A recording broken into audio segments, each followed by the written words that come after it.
తిరుమల తిరుపతి దేవస్థాన చరిత్రలో మనం అనేక మంది చైర్మన్లను చూసాం. కానీ బిఆర్ నాయుడు అనేటటువంటి ఒక గలీజు వ్యక్తిని చైర్మన్గా మనం చూడటం మొట్టమొదటిసారి. ఎందుకంటే ఏ మాత్రం కూడా అర్హత లేనటువంటి వ్యక్తి, స్థాయి లేనటువంటి వ్యక్తి. ఒక టీవీ ఛానల్కి చైర్మన్ ఎలా ఉండకూడదో, ఒక పవిత్రమైనటువంటి దేవస్థానానికి చైర్మన్ ఎలా ఉండకూడదో అలాంటి నీచమైనటువంటి వ్యక్తిని తీసుకొని వచ్చి చంద్రబాబు నాయుడు గారు ఆ చైర్మన్ పదవిలో కూర్చోబెడితే ఈరోజు తిరుమల మొత్తాన్ని కలంకం చేసి పడేశారు. తిరుమల మొత్తాన్ని అపవిత్రం చేస్తా ఉన్నారు. ప్రతిరోజు అక్కడ అపచారాలు జరుగుతూ ఉన్నాయి.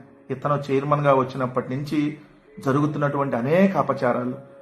ఇతను చైర్మన్గా అయ్యేటంటే ముందు ఇప్పుడు చంద్రబాబు నాయుడు గారు తిరుమల లడ్డులో జంతువుల కొవ్వు కలిసిందని చెప్పి కొవ్వెక్కి మాట్లాడితే ఇదే ఛానల్ వీళ్ళందరూ కలిసి జంతువుల కొవ్వే కాదు, పంది కొవ్వు కలిసింది, చేపల కొవ్వు కలిసింది అని చెప్పి ఇష్టం వచ్చినట్టుగా దుర్మార్గమైనటువంటి ప్రచారం చేసినటువంటి వ్యక్తి ఈ బిఆర్ నాయుడు.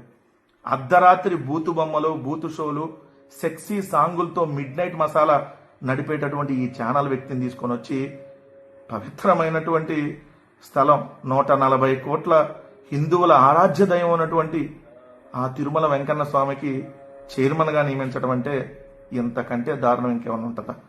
ఇతను వచ్చిన తర్వాత అనేక అపచారాలు. పైన కొండ మీద బెల్ట్ షాపును పట్టుకోవటం, పైన కొండ మీద కోడిగుడ్డు బిర్యానీ, పైన కొండ మీద ఏదైతే అన్యమత ప్రచారాలకు సంబంధించినటువంటి రింగుల్ని అమ్మటం, ఈ గోవులు చనిపోవటం. సో ఇలాంటి దారుణాలు ఇక్కడ జరుగుతూ ఉంటే, ఏదైతే భోజనంలో జిర్రి, ఇలాంటి అనేక అపచారాలు జరుగుతూ ఉన్నా కూడా తప్ప తాగి డైరెక్ట్గా కొండ మీదకే వెళ్తున్నా కూడా పట్టించుకున్నటువంటి పరిస్థితులు, ఇలా అనేక అపచారాలు జరిగినా ఎక్కడా నోరు మెదపలేదు ఈ గలీజు నాయుడు అలియాస్ బిఆర్ నాయుడు. ఈయన పవిత్ర క్షేత్రంలో కూర్చొని చైర్మన్ వీళ్ళ బోర్డు మెంబర్లు అందరూ రాజకీయాలు మాట్లాడతా నిరంతరం గోవింద నామస్మరణలతో మారుమోగాల్సినటువంటి ఆ తిరుమల క్షేత్రంలో వీళ్ళ బూతులు, వీళ్ళ గలీజు మాటలు, వీళ్ళ వెకిలి చేష్టలు, ఇష్టం వచ్చినట్టుగా బెదిరింపులు, అక్కడ పవిత్ర క్షేత్రంలో కూర్చొని వీళ్ళు చేస్తున్నటువంటి కార్యకలాపాలు. ఈరోజు కూడా ఏదైతే ఈ చైర్మన్ మాట్లాడినటువంటి మాటలు, ఇతను అక్కడ కూర్చొని ఎంత పచ్చి అబద్ధాలు మాట్లాడుతున్నాడంటే, జగన్మోహన్ రెడ్డి గారంట అజయ్ అనేటటువంటి వ్యక్తిని తాడేపల్లి క్యాంప్ ఆఫీస్కి పిలిచి తుపాకీ గురి పెట్టాడంట.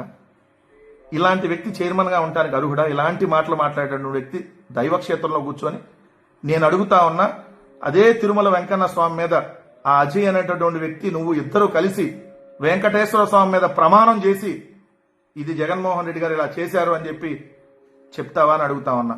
అసలు నీకు తిరుమల కొండ మీద అడుగుపెట్టే అర్హతే లేదు. తిరుమల కొండ మీద అడుగుపెట్టే అర్హతే లేదు. ఎందుకంటే తిరుమల వెంకటేశ్వర స్వామిని నువ్వు 5 సంవత్సరాలు వెలివేశావు. జగన్మోహన్ రెడ్డి గారు ముఖ్యమంత్రిగా ఉన్నారని చెప్పి తిరుమల కొండ మీదకు వెళ్ళినటువంటి వ్యక్తివు నువ్వు. అలాంటి నీచమైనటువంటి వ్యక్తి ఈరోజు చైర్మన్గా ఉండటానికి అర్హుడా అని చెప్పి ఈరోజు మాతో పాటు అనేక హిందూ సంఘాలు ప్రశ్నిస్తా ఉన్నాయి. మేము అడిగింది ఏంటి? ఒబరాయ్ హోటల్కి సంబంధించిన దాంట్లో, అయ్యా మీరు తిరుమల తిరుపతి దేవస్థానం స్థలాన్ని ఏదైతే టూరిజానికి ఎలా కేటాయిస్తారో అక్కడ తిరుమల తిరుపతి దేవస్థానం స్థలంలో ఏదైతే ఒబరాయ్ హోటల్ అంటే ఒబరాయ్ హోటల్లో చికెను, మటన్ కబాబులు, మటన్ కీమాలు, లేదంటే మీరు అన్నట్టుగా ఫిష్, ఫ్రాన్స్, ఇంకా బీఫ్, ఇంకా అదే విధంగా మద్యం, ఆ విధంగా అక్కడన్నీ ఆ హోటల్లో ఎన్ని దొరుకుతాయి కదా, ఎలా ఇస్తారు పవిత్రమైనటువంటి టీటీడీ స్థలాన్ని? దాన్ని రద్దు చేయాలని డిమాండ్ చేస్తే మమ్మల్ని గజ దొంగల ముఠ అంటావా? ఎవడు గజ దొంగల ముఠ? ఎవడు గలీజు వ్యక్తి? మిమ్మల్ని మించిన గజ దొంగల ముఠ ఎవరైనా ఉంటారా? మీరు ఏదైతే ఎవరెవరిని బెదిరించి ఏ విధంగా మీరు తుపాకీలు పెట్టిన సంగతి మర్చిపోయారా? మీరు న్యూజన్ హైలార్డ్తో పేరుతో ఏదైతే అరిచేతిలో కూడా జుట్టు మొలిపిస్తానని చెప్పి అనేక మందిని మోసం చేసిన ఓ గలీజు బిఆర్ నాయుడా, నువ్వు వైఎస్ఆర్ కాంగ్రెస్ పార్టీ నాయకుల గురించి కానీ జగన్మోహన్ రెడ్డి గారి గురించి కానీ మాట్లాడే అర్హత నీకుందా? నీలాంటి వ్యక్తి అసలు కొండ మీద అడుగుపెట్టే అర్హతే లేదు. నువ్వు ఈరోజు మా గురించి మాట్లాడుతూ ఉన్నావు. సిబిఐ ఎంక్వైరీ అడిగితే ఎందుకు తోక ముడిచి పారిపోతున్నావు? ఎంటైర్ 2014 నుంచి ఇప్పుడు 2025 ఇప్పటి వరకు ఆగస్టు వరకు జరిగినటువంటి ప్రతి అంశం మీద టీటీడీలో సిబిఐ ఎంక్వైరీకి మేము సిద్ధం. మీరు సిద్ధమా?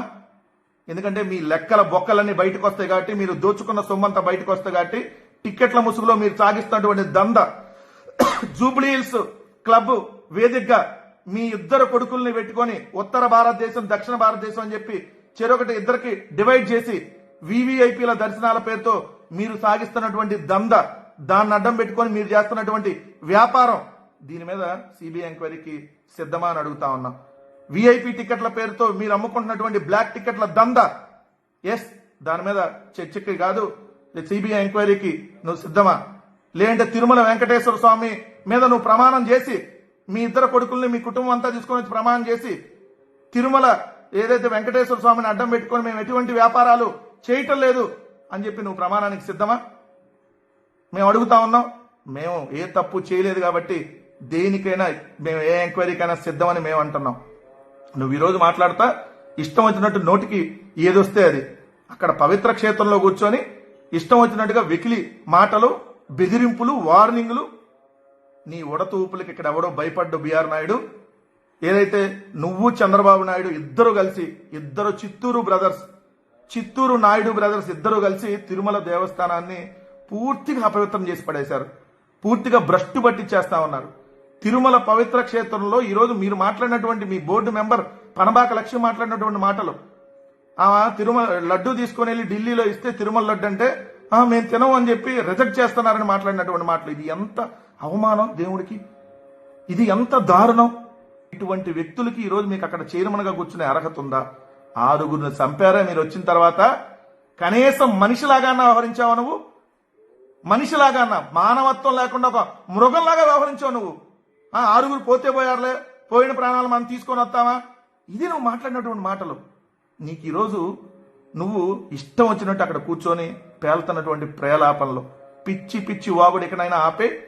చంద్రబాబు నాయుడు గారు, మీకు కూడా వైఎస్ఆర్ కాంగ్రెస్ పార్టీ తరఫున హెచ్చరిక చేస్తా ఉన్నాం. మీరు తక్షణం బిఆర్ నాయుడిని ఆ పదవి నుంచి తప్పించకపోతే ఖచ్చితంగా ఆ పాపం మీరు చేసిందే పెద్ద పాపం. ఇంకా ఆ పాపాన్ని ఇంకా అక్కడ కంటిన్యూ చేస్తే ఖచ్చితంగా వెంకటేశ్వర స్వామి శిక్షకి మీరు అనుభవించాల్సి తప్పనటువంటి పరిస్థితి ఏర్పడుతుంది. ఇప్పటికైనా ఇక్కడ ఆ టీటీడీ చైర్మన్ గా ఆ బిఆర్ నాయుడిని తప్పిస్తే తిరుమల పుణ్యక్షేత్రం పవిత్రత పెరుగుతుందని చెప్పి ఈరోజు అందరూ డిమాండ్ చేస్తా ఉన్నారు.